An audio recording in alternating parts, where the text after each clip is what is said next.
আপনারা শুনছেন সিনেমা মুলুক। আজকে সিনেমা মুলুকে উত্তম কুমারের জনপ্রিয়তা নিয়ে একটা ঘটনার কথা বলবো।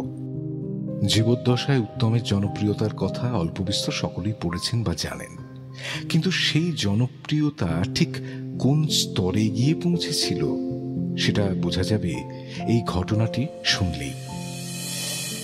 1974-75 সালে মুক্তি পেয়েছিল শক্তি সামন্ত পরিচালিত বাংলা এবং হিন্দি ছবি অমানুষ। এই ছবির শুটিংয়ের সময় ঘটে এক অদ্ভুত কাণ্ড। পরিচালক প্রভাত রায় সে কথা জানিয়েছেন। তিনি বলছেন, অমানুষ ছবির জন্যে কি আশায় বাঁধি খেলাঘর গানটির শুটিং হচ্ছে উত্তমবাবু ও শর্মিলা ঠাকুরকে নিয়ে। যে লঞ্চে শুটিং হচ্ছিল সেটা কলকাতার লঞ্চ। লঞ্চে তখন উত্তম কুমার, শর্মিলা ঠাকুর ছাড়াও ছিলেন উৎপল দত্ত। তা সেই শুটিংয়ের সময় লঞ্চটি সুন্দরবনের অনেক খাঁড়ি টাড়ি দিয়ে খুলল। শুটিং যখন প্রায় শেষের দিকে, তখন হঠাৎ জঙ্গল জুড়ে নেমে এলো ঘোর সন্ধে। শক্তি সামন্ত বললেন, এবার ফেরা যাক। কিন্তু ফেরা যাক বললে কি আর ফেরা যায়? যতই ফেরার চেষ্টা করা হচ্ছে ততই ভুল করে লঞ্চ আরো বনের মধ্যে ঢুকে যাচ্ছে। চারদিকে তখন কুপকুপে অন্ধকার, আর ঝিঝির ডাক ছাড়া কিছুই শোনা যাচ্ছে না। আর মাঝে মধ্যে সেই অন্ধকারের বুক চিরে ভেসে আসছে হাড় হিম করা বাঘের ডাক, যা শুনে সবারই প্রায় যায় যায় অবস্থা। এদিকে লঞ্চের মধ্যে রয়েছেন উত্তমদা, উৎপলদা, শর্মিলা ঠাকুর সকলেই। তাই শক্তিদার কথায় লঞ্চের সব পর্দা ফেলে দেওয়া হলো। সবাই গিয়ে বসল লঞ্চের পেটের ভেতর। সবাই চুপচাপ।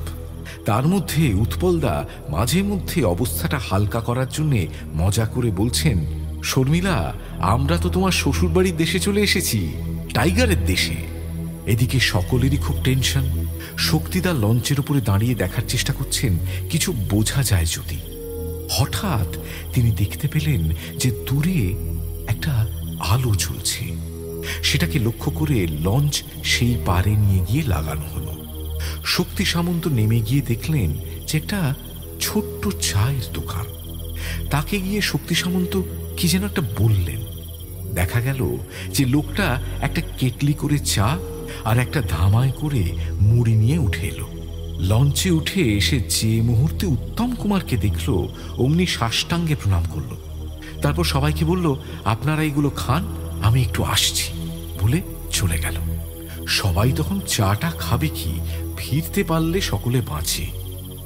খানিকক্ষণ পর গুরু গুরু গুরু চিৎকার।